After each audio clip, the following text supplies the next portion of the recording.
Hey everybody, so today we're going to be talking about Tinto Talks number 32. This is an EU5 dev diary on the Rebellion system and a lot of different changes and how it's going to work differently from a lot of games. Tinto Talks is the EU5, let's call it pre-release dev diaries, where they want to get feedback about a bunch of different game features they're doing, and that's what I'm going to do. I'm going to talk about it, talk about my feedback, talk about my thoughts about it, and just say whether or not I agree with the change, explain what the change is to you guys, and say whether or not it's a good idea.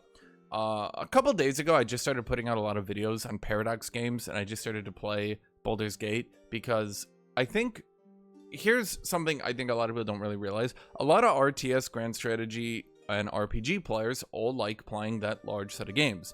Lots of RPG players do also like playing grand strategy games. A lot of grand strategy games also like playing RPGs. The Baldur's Gate to Total War Warhammer pipeline is actually very weird, very real. Let's say the Crusader Kings and Baldur's Gate pipeline is also very real. These things interest me and I like talking about them, and I put out a lot of videos talking about this sort of thing, and I didn't expect them to do very good, and I kind of just resigned myself. I was like, whatever, if they don't do good, whatever. I like talking about this stuff, so I'll just do videos, and they actually, for at least the size of my channel, started to do fairly decently. And I say, now screw it, why don't I just continue to talk about these sorts of things? Because if I like talking about it and you guys apparently like listening to it, screw it, let's go.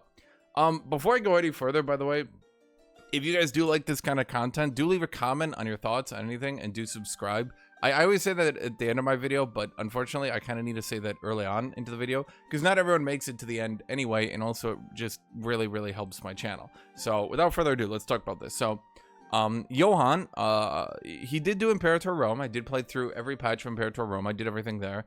And he got a lot of feedback on Imperator early on that he disregarded. He didn't talk about it. And this time he's trying to do a system. He's trying to get feedback on EU5. Tinto Talks is EU5. That's Europa Universalis 5. That's a game that takes place from 1300 to 1800. This is the start of the map right here.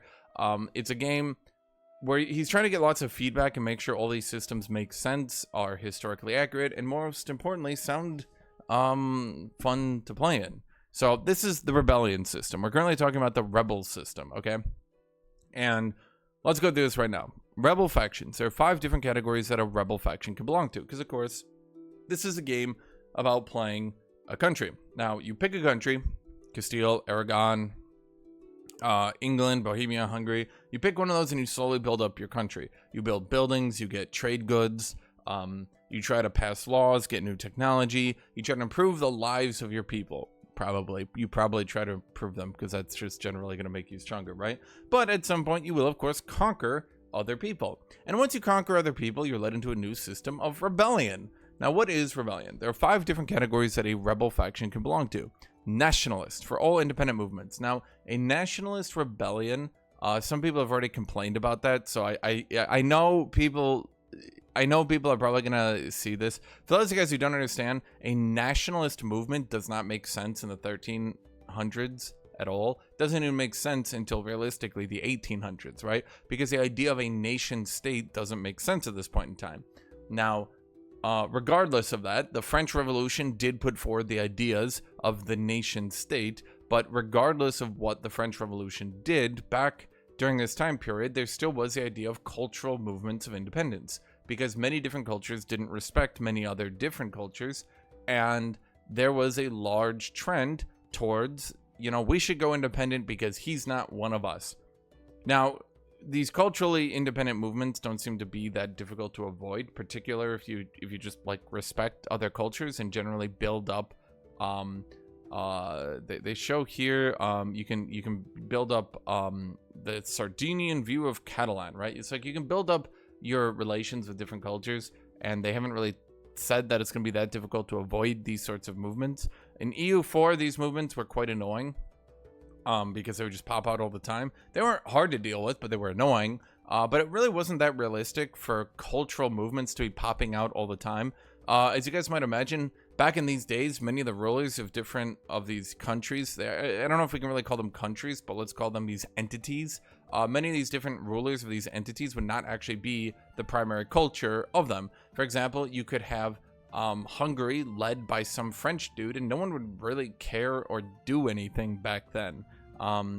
certainly it would be better if the ruler was Hungarian, because the Hungarian people would like it more, but they really didn't do anything if the ruler was French, right? So a lot of people have already looked at this national thing, and they already have some flaws with it, but I do like the way they implemented that, so let's get to it later. Okay, pretender, for when they want another ruler. Now, as I mentioned, these aren't really like political entities. These aren't really like nation states. They're definitely not nation states or anything like that.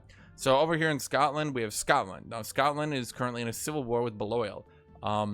If Baliol wins the civil war, they just become Scotland. We just change the rulers. A civil war is a war to just change the rulers of a state, of a entity, right? So it gets a bit complicated. For those of you guys who don't understand what I'm saying, I assure you it does get a bit complicated, and that's why I'm trying to use wording here. So if Castile goes into a civil war, it's not like they're splitting into two. It's just two different groups of people fighting over who gets to rule Castile, right? And so they're implementing that. That was in EU4, but I think it's better implemented in this game, and definitely pays a little bit more attention to how civil wars actually were. Slaves when they want to go free. Now, I did look above, and slaves will start an independent movement. For those of you guys who think, well, that's not right, how many? Well, actually, there are some historical examples of some slave movements that did actually go free, even in areas of the world where they didn't really originate from. In EU4, I believe they actually had one of these, and this actually did happen. I think it was Ethiopian slaves did actually go independent in India. I think it was Ethiopia's, and there was just for a little bit of time a little state in India that was just ran by Ethiopians, former slaves, I think it was. Correct me if I'm wrong with that one, by the way. So the slave independence movement does seem to have a little bit of credit. Other than that, slaves should be pretty easy to put down. I doubt they're gonna win many, if ever. So there's not really many slave states left at this point in time anyway, so I doubt it'll be a big deal. Now, religious is a big difference from how EU4 and from how Crusader Kings 3 worked. Okay, so let me try to explain this. In Crusader Kings 3, any religion that is not your religion will try to go independent. So if I'm Orthodox or Coptic or any religion at all in this story, and if I'm a Christian religion, but I'm not the right one, people will try to go independent from me. In EU4, no matter what religion I am, people will try to convert my primary title. Now, in EU5, they seem to try to do a little bit of middle ground here, which is actually very good in my opinion. If they are a different religious group, they want independence. Else, they want to convert the country. So, for example, if I'm playing Castile and I conquer Morocco, all the different Sunni Islamic pops will join together into a movement, and they'll combine to try to form a giant rebellion off that movement. So instead of culturally coming together, they'll religiously come together and form a pretty big rebellion that way. Not only does that make these sorts of rebellions much more difficult to manage, because it's not just going to be one culture rebelling against you, it's going to be the entire religion you conquered. But B, it makes more sense that if I converted to Protestantism from Catholicism, it doesn't make sense that suddenly everyone would want to be independent from me. They wouldn't want to be independent. They would just want to convert us back to being Catholic, right? So I think this is a great middle ground that definitely, in my opinion, makes sense. Now, they have this last one, which very much worries me, is state, for when they are really unhappy and want society to change. Now, I look at this as state thing here, and I'm very wary, because there's in Paradox games, these sorts of games, there's always been very exploity gamey behaviors where you do things like you let the burghers, that's the merchants, you let the merchants rebel by pissing them off, and then you surrender to them and you go, oh darn it, oh geez, now you guys forced me to be a really rich nation with lots of money, darn it, oh god, I can't believe you guys did that to me, darn. And there's always been exploity gaming behaviors like that in lots of different Paradox games. In Victoria 2, there was lots of ways you just piss off your population, then let them reform your country into being a paradise. In Victoria 3, there's some super gaming things you can do with there as well still. And definitely in EU4, there's lots of ways you can, say, surrender to religious rebels or to civil war pretenders. There's lots of ways you can do stuff like that. So I'm just a bit worried that with estates here, that in particular, it's going to be super gamey, that you'll just end up surrendering to the peasants or to the burghers, or, you know, something like that, just so that they quickly modernize your state into being a super state. And yeah. Okay, so let's talk about these. These are the Sardinian Patriots. Now they're using Aragon as an example here. Aragon recently conquered a big punch of Sardinia. Sardinia is the island right here. So within Sardinia, we can see here Sardinian Patriots. I'm presuming everyone can understand that, right? Now, the Sardinian Patriots are starting to form a rebellion. Now, in EU4, the system was they would have a % chance to get a 10% tick, right? So they would have a 0.35% chance every month to get a 10% increase towards rebelling. It was weirdly complicated, had a crap load of RNG, and generally, in my opinion, was not a fun system. They've changed it so it's just 0.35% progress per month. Significantly more sensible, significantly more readable, and maybe you could argue it removes some of the RNG that you can expect a rebellion too easily, that you can prepare for a rebellion too easily. I could understand that argument that you can know the exact date that the Sardinians are going to rebel, but you have to remember, look, sometimes stuff is really annoying, and if a rebellion has a 1% chance every month to tick, and they don't tick for like 12 years, and then randomly they just tick twice and suddenly they're rebelling, that was just annoying. And in EU4, they eventually had to add a button anyway where you could just provoke the rebellion, so it would just spawn anyway. So this is a good change right here. Look, just make it readable, make me able to understand it. I don't want to sit there at peace for 10 years, just like, okay, come on. Like, you've got a 10% chance to tick, and it just doesn't, and you're just like, wow, fun gameplay. Because, like, you don't want to do anything when a rebellion's about to hit. Okay. Now let's go back to Tinto Talks 17, where we first mentioned that pops have satisfaction. And when that is low enough, a pop will join a faction. Now, pop means population. So a population will join a rebel faction. The levels at which a population joins or leaves a faction have different factors. But the way to keep a population from joining a rebellion, he's shorthanding everything here, which is, I'm going to try to explain it so you guys can understand it better. You need to make sure they're satisfied with life. So when we look at the satisfaction of Sardinian peasants in Cagliari, we can see here that peasants have a base satisfaction of 5%. The commoner estate has a maximum plus 25%, so he's treating them very well. The Sardinians and Catalans are neutral towards each other, so he's getting a 0% increase or decrease to their satisfaction there. Aragonese tolerate Catholicism very highly, likely because they are Catholic, but that does mean I could be an Islamic state that tolerates Catholics well, or I could be an Islamic state that hates Catholics. At either rate, the Aragonese tolerance of Catholicism here is plus 10.5% as well. So that's a good system right there. In EU4, they had the system there, your tolerance of heretics, your tolerance of heathens, and your tolerance of your main religion. That just seems to be being brought back here, but made a bit granular, whereas the tolerance system in EU4 is plus 1, plus 2, plus 3, plus, whatever. In this game, it's just a straight percent. So instead of just being plus 1 or plus 2, it could be, 1% or 1.2% or 1.023%, stuff like that. Prices for the needs of the population in Al Jazair market. So they do market down here, but basically the, what do they call them here? The Sardinian peasants are buying their goods down here, I think in the Tunisian market, instead of buying their goods in the Aragon market. Now, they are getting more satisfaction because it does look like the goods down there are pretty cheap. And because these goods are cheap, they get more satisfaction off it. So yes, if you have cheap goods, if you have a well-managed economy, if people can get their beer very cheaply, then they will just generally like you more. Now, they are lacking wine and legumes. This means that their luxury goods are not in supply right now. They get negative 9% satisfaction because they have no luxury goods. Their basic needs are being met. Their prices are pretty low, which makes them happy. But because their extravagant needs are pretty expensive right now, as in they don't have any of them, they're kind of annoyed at that one. Now, this is all important for understanding how this game is going to play out. EU4 was a very simple game with lots of complicated facets, but this game tries to be going way more into the simulation route, where you very much try to, you try more so to be to like simulate all these varieties of things. Like, instead of just my people are happy because I got the humanist national ideas, it'll be my people are happy because the prices for their goods are very low, and also I've met their needs for extravagant goods, and also I've become a very tolerant society. Friendly armies in province, you can make them more satisfied by threatening them with an army, which is obviously very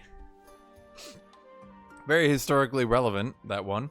Then, of course, you got temple, gives you 5%. If you have temples, if you have proper infrastructure, if their religious needs are being met. Sorry, people from the modern day.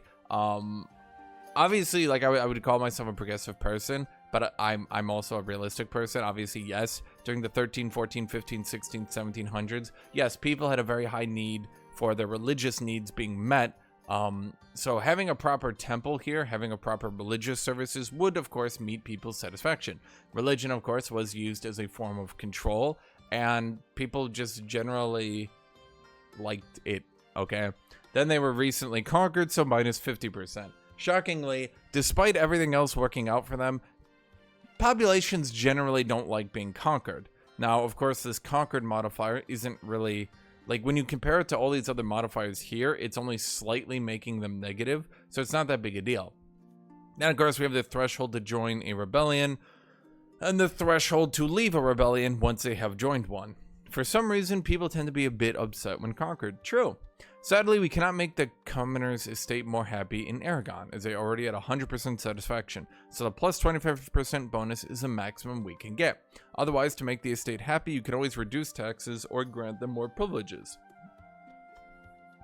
Now, that's just talking about the estate. Estates are a different system. I'm not going to get into them, but basically the commoners do have their own estate. They do have their own way to manage their own people. So, you know, if you make all the commoners happy overall throughout your country, commoners will be less likely to rebel. If you piss off all the commoners, then particularly new commoners that you've conquered will very much not want to be part of your new empire. One obvious solution here is to make them integrated, which would reduce the conquered penalty of 50% to 10%. However, that will take about 25 years, which may not be quick enough to avoid an uprising. Now, one thing they did say here is we could reduce the conquered penalty of 50% to 10%. So unlike a game like EU4, I don't know why I scrolled like that, unlike a game like EU4, unless an area is your primary land, now I don't know how to make it a primary land, I don't think they've really talked about it. I thought integrating made it a primary land, but they will always get negative 10% happiness from being conquered land. Now, I don't know if that ever goes away. I don't know if you can make a title, like a kingdom, or I don't know if you can just make them a direct core or something like that. But the way it reads right now is you will always have a 10% happiness penalty from being conquered land. Now, it does seem to be a little bit historically relevant, and that probably will play into the age of revolutions, the late 1800s, when the French Revolution was really, you know, picking up that nationalist fervor movement. But it does kind of make sense that land that you've conquered will never really be that, like, it'll always have a little bit of a stick up its ass about you, if you know what I mean. Not that much, but like a little bit. So for example, if Hungary eventually conquers all the Balkans, it does make sense that at some point, you know, the Balkans will never be as fully integrated as prime kingdom of Hungary, right? The Serbians would never be fully as integrated as a Hungarian. As much as you want to do, the Serbians would consider themselves to be conquered, and as much as you'd want to do, the Serbians would also consider themselves to not be the primary culture. That does make sense. I wish I knew more about that modifier there. If we build a castle, we could add another 10% satisfaction, and we could also station an army there to keep the peasants in line. The most obvious way seems to be to just put an army in Sardinia, and then they won't rebel, and because whether or not people are going to rebel is based on their percent chance, if we just sit an army there, you know, they say it only takes 25 years for them to integrate, so all we need to do is sit an army there for a little bit of time. 25 years is a long time, I guess. But all we need to do is sit an army there for 25 years. At the very least, enough times we sit an army there that they don't eventually end up rebelling, and then they become integrated and leave their ideas of independence behind. As they lack access to wines and legumes, and currently trade in a Muslim market, we could try to deny market access to Al Jazeera, and they would be slightly happier as the wine would be easier to get from an Italian market. So what they're also trying to say here is currently they buy all their goods down here from the Muslims, and they try to kick the Muslims out and force them into an Italian market. Then the Sardinians will be able to buy wine from the Italians, which will give them plenty of access to wine. Shockingly, the Italians are pretty good at wine, and by having lots of access to wine, they will end up being much, much, much happier. So what they're going through here is the gameplay methods that he could use to do this. And I do like all these options. They're not all warfare, conquer, murder, you know what I mean? You have a lot of options on how to use some different tactics that might seem a little bit cooler from a historical perspective, and B, just from a fun gameplay perspective. All of this would make the satisfaction positive at least, but we would need to get above it. We need to get it above 29.74%, which is not feasible right now. Now here they have pop join rebels threshold from stability, base values for a country, and communalism. A stable country has a higher threshold for rebels to join. So what they're saying here is that basically the population, because he has a base of 20% but a low stability, the rebels would need, what's the right way to put this? Let's go back to this number right here.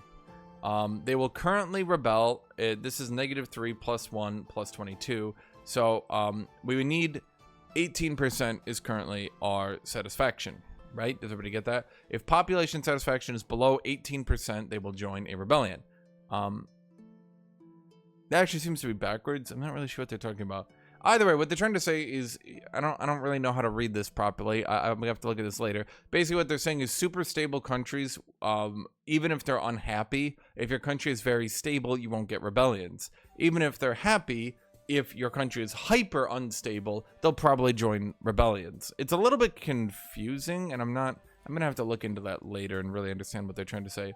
Sadly, we cannot yet use the pacify population cabinet action, blah blah blah blah blah blah blah blah. That's not too important for just the purpose of this. If we go back to the rebel factions again, they have a progress value where when it reaches 100%, and here the rebels, which will take about 23 years. So the uprising is likely to happen before the integration is done, unless you can weaken their power or can increase control over their territories so they get less money. So you can see here, the progress of the rebels is dependent on a bunch of different factors here. The lack of control you have in the realm means that the rebels are getting a lot of money. Their nationalism doesn't exist yet, but whatever, I'm going to look past it because for gameplay purposes, in the modern day, we call it nationalism, even though nationalism was kind of like a concept of the 1800s, right? So I'm gonna look past it because just for gameplay purposes, it's fine, right? So because we have a lack of control here, and they're stealing money from our lack of control, and because of nationalism, and just because the base values, they get more progress towards their rebellion. Then because we are a decentralized state, they get less progress. And because we have the power of support, I'm not sure what that is, they get less progress again. So it looks like the more you centralize your nation, the quicker rebels will proc out of it. Which does make sense. The less centralized your nation are, the more people are willing to go, yeah, I want to rebel, but the king isn't really doing anything to us anyway, so what does it matter? So what happens when a rebel faction is progressed to 100% then? Now this is a big change from EU4. Well, one of these two things happen. Either there will be a civil war or a revolt. First, the rebel faction forms a new country with a relevant name and takes ownership of the locations that have strong support. Now, that is how it worked in Imperator Rome. Basically, if Sardinia rebels, it won't just pop some rebels who stick around and do nothing. Sardinia will no longer be owned by Aragon at all, and instead will form the new nation of Sardinia, in which it will declare war on you for independence. At that point, it will then ask any nearby Sardinian nations to join it in its rebellion. So, if they're a rebel type that wants to be independent, they will then start a revolt, which is almost a war where the defender can re-annex any defender without further aggressive expansion and can always afford the peace cost. So for those of you guys who are worried that you're going to get penalized with even more aggressive expansion, now aggressive expansion is how much people around you hate you for conquering, well, people, right? Generally speaking, if Aragon is conquering all of Italy, everyone around them is going to be like, yo, that's a dick move. Also, we don't like how powerful you're getting. So the more aggressive expansion you accrue, the more people around you hate you. So you won't be double penalized for conquering Sardinia, then Sardinia rebelling, then you conquering Sardinia again. And you can always afford the peace cost. That's important because if Imperator Rome for a little bit of time, if you had like a giga rebellion of like half of Gaul would rebel against you as Rome, sometimes you actually could not beat the rebellion and take it all in the peace deal because it would actually be too big for you to take in one peace deal. So it is interesting here that they are specifying that you can always afford the peace cost of reintegrating the entire nation, which is good, obviously. If the culture of these revolting countries is from a culture that exists on the map, they will call in the country that used to be that they used to be part of into the revolt, and if they join and the war is won, the revolter will become part of the country that they belonged to in the past. So, for example, if I was playing, I don't even know, Aragon, and I conquered half of Naples, and then the south of Naples rebelled, it could call in the remaining north half of Naples into the war. And then, if they won the war, Naples would reintegrate South Naples back into their country for no effort, no aggressive expansion, no cost, just totally for free. They also talk later on that they can bypass the truce timer using that method. I don't know if you still have to pay the stability price for breaking a truce, but you are 100% at the very least allowed to break the truce timer with it. There'll probably be a little bit of discussion and debate whether or not you should have to pay the price for breaking the truce, but yeah, okay. At the very least, this does mean that it will be much harder to, for example, it'll be much easier to eat cultures out of countries that aren't their primary culture. So if I was, again down here, if I was Hungary and I ate Serbia, as the Byzantines, I could eat Serbia, and then it would be much more difficult for Hungary to do anything because they wouldn't be called into any Serbian independence wars because they are not Serbian. However, it would be much harder to eat Serbia if Serbia had all their land because Serbia would be called into Serbian independence movements. Okay, Civil War. These are started by pretenders, some religious rebels, or estate-type rebels. Civil wars or estate-type rebels. That's interesting. So it does seem like you could convert your country with estates. I'm not sure how I feel about this. Civil wars work differently from other wars in that you do not have to negotiate a peace. In Civil War, as soon as you would have taken control of a location from a siege or occupation, the location would immediately flip ownership to that location instead. So that's how it worked in Imperator Rome, and this is also kind of how it works in Hearts of Iron. Basically, if I'm in a civil war, if the north half of Castile rebels against the south half of Castile, any land you take is not sieged. As you can see here, Morocco is sieging Telekmen. Until a peace deal is reached, Morocco only occupies the land. They do not own it. But in a civil war, the second you occupy land, you now also directly own it. This is very important as it means civil wars, as you progress, your opponent gets slightly weaker over time and you get slightly stronger over time, or the alternative. It does mean that a very powerful start to a civil war is important, and it also means if you let a civil war get too many troops right at the beginning, they could very quickly shut you out and completely eliminate your capacity to wage war. Civil wars are total wars, much like, again, Hearts of Iron, and you just completely and totally win the war, completely flipping ownership of the country. This means that civil wars are almost always fought to the bitter end, and only one country can survive. True. No civil wars ended with nations weirdly out there. End of a civil war. As this system has a few similarities with the civil war systems of Imperator Rome, a few. Yeah, one or two, Johan. One or two, really. We have to alleviate some concerns here. In Project Caesar, there is no game over if you lose a civil war, which is true. In Imperator Rome, if you lost a civil war, you automatically lost the game. You couldn't flip yourself using a civil war. You automatically lost. Instead, you have the option to continue as a winning side, which is what makes me afraid. I am a little bit afraid that you will use estates and accidentally lose to the burghers, and then flip to the burger side, which won the Civil War, and oh no, now I'm a very rich republic. You know what I mean? One thing to consider here is that the winner will have different rulers, maybe a different religion, perhaps a new government type, dramatic changes to societal values, reforms, and/or privileges. After all, if the peasants revolt and win, you will not keep your glorious full serfdom monarchy as it once was. So they are saying if you lose to a peasant uprising, you continue to play, but you will be playing as a peasant republic, which could hypothetically be good. So here they can see here, the Scots Civil War is over. We have lost. Lucky for us, this is not the end. And then they have, we will continue playing as Scotland. So unfortunately, it looks like the Scots fought the Scots and the Scots won, ruining Scotland forever. You don't have to continue. You can pick the other option for the game over screen, which is true. Look, if you lose a civil war, you can just say, screw it, I'm done, I'm over with.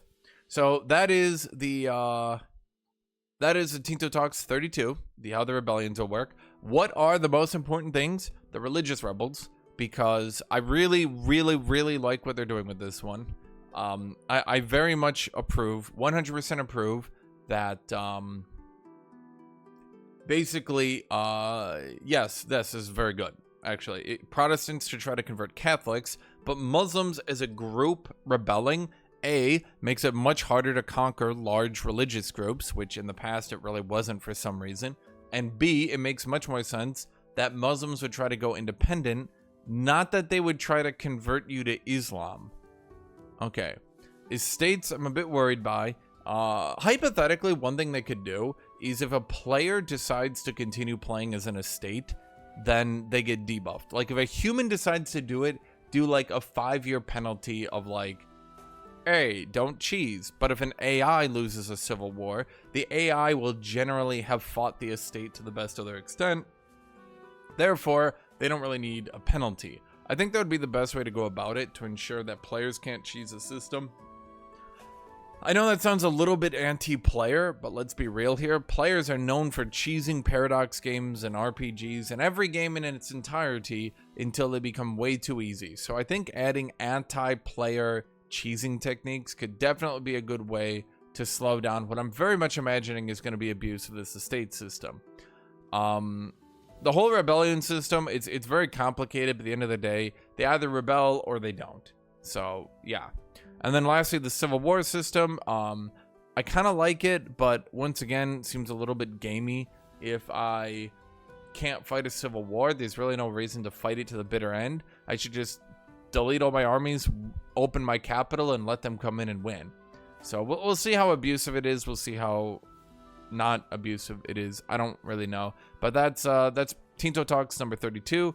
Hopefully you guys enjoy watching this. Hopefully this is interesting to you guys. So thank you for watching. Thank you all for being here. Make sure to leave a comment, give me your thoughts on any of this, and as always, I hope you all have a great rest of your day.